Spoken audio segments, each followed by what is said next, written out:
Ali libanonski civilisti želijo mir z Izraelom? No, nova anketa iz Libanona je osvetlila to zelo občutljivo vprašanje. Rezultati pa kažejo, da je država globoko razdeljena po verskih ločnicah. Po raziskavi bi velika večina druzov, maronitskih kristjanov in pravoslavnih kristjanov podprla mirovni sporazum z Izraelom. Prav tako tudi zelo majhna večina sunitov. Med šiitskimi anketiranci pa je nasprotovanje skoraj popolno, saj več kot 9 od 10 to idejo popolnoma zavrača. Ugotovitve poudarjajo, kako je politična in varnostna situacija v Libanonu še vedno tesno povezana z regionalnimi konflikti. Zlasti vpliv šiitske teroristične skupine Hezbollah in širše vsi, ki jo podpira Iran. Čeprav se zdi, da so deli libanonske družbe vse bolj odprti za idejo normalizacije. Z nami je zdaj Maryam Džunes, je izraelsko-libanonska zagovornica miru. Kaj menite, da nam ti podatki povedo o tem, kako se stališča do Izraela spreminjajo ali ne spreminjajo v Libanonu? Menite, da odražajo resnično stanje na terenu? Ja, seveda, pričakovali smo takšne številke, ker so kristjani in druzi očitno že prej sodelovali z Izraelom. Tako da si želeti mir z Izraelom zanje ni nekaj, kar bi jim bilo tuje, čeprav so bili druzi skozi leta zelo panarabistično usmerjeni. Mislim, da so v nekem trenutku, ko so videli situacijo v Suvajdi in kako je Izrael priskočil na pomoč, to pri njih ustvarilo določen način razmišljanja. Izrael kot zaščitnik manjšin in podobno.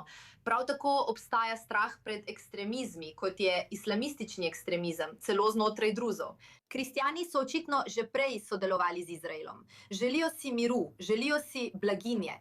Suniti lahko vidimo od Abrahamovih sporazumov naprej, da večina sunitov sledi seveda Saudski Arabiji in tako naprej. So pa tudi zelo proti Iranu, proti Hezbollahu, tako da je povsem logično, da so 50 proti 50, ker večina med njimi še vedno ne more, oziroma mnogi med njimi še vedno ne morejo opustiti ideje, da je Izrael okupatorska sila in tako naprej.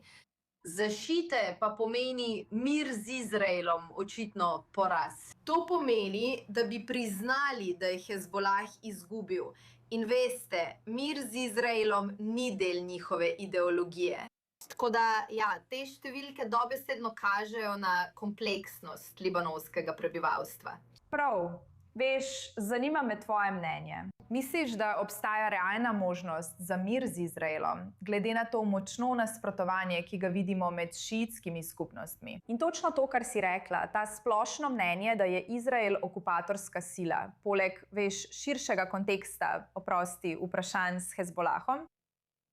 Da, popolnoma. Poglej, nikoli nismo videli tako močnega nasprotovanja, ne samo proti Hezbollahu, ampak tudi proti ideji, da je Izrael edini, hudič na Bližnjem vzhodu. In ljudje, še posebej mlajša generacija, se sprašujejo, zakaj bi moral Libanon še naprej plačevati ceno tega konflikta, bližnjevzhodnih konfliktov. Zakaj bi morali biti država, ki prehaja iz ene krize v drugo, ekonomsko, socialno, politično in tako naprej?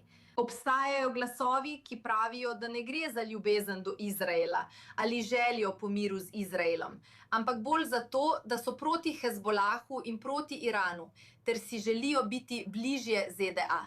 Vidimo pa tudi, da vlada še vedno deluje in se vse bolj približuje ZDA. In upam, da bodo ZDA še naprej nudile podporo, da bi lahko prišli do nekega dogovora. Vsi pa se lahko strinjamo, da brez razorožitve Hezbollaha ne bomo imeli pravega miru. Prav. Zdaj, Maryam, rada bi te vprašala nekaj posebnega o izkušnji, ki si jo nedavno doživela.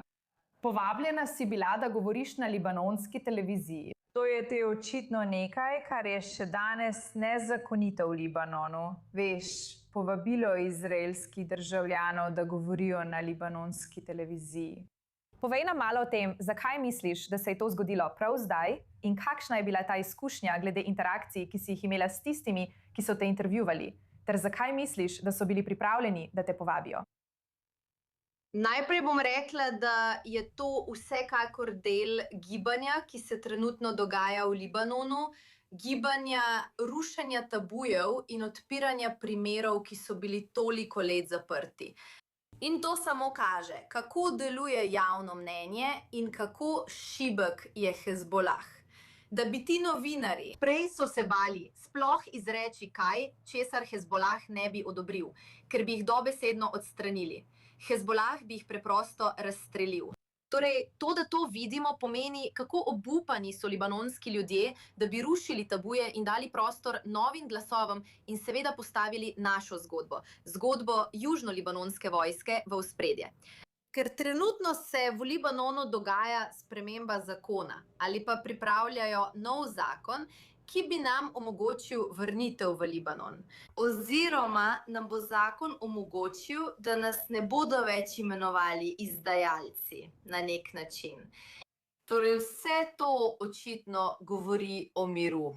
Nas tukaj, libanonske aktivistke, ki to vprašanje izpostavljamo in o njem govorimo. In veste, ustvarjamo videoposnetke in smo zelo aktivne glede našega primera. Mislim, da je to tisto, kar je dalo pogum tem izjemnim novinarkam, ki želijo znova razbiti tabu in izpostaviti te primere. In s tem pravijo, da bi morale biti naše glavne teme in skrbi v Libanonu libanonske. Skrbeti bi morali za libanonska vprašanja in ne, veste, za palestinska vprašanja ali iranska vprašanja ali stvari, ki ne zadevajo libanonskega ljudstva. Seveda, no, rada bi se ti zelo zahvalila, Marjam, da si se nam pridružila. Kot vedno je res zanimivo slišati tvoje mnenje o vsem tem.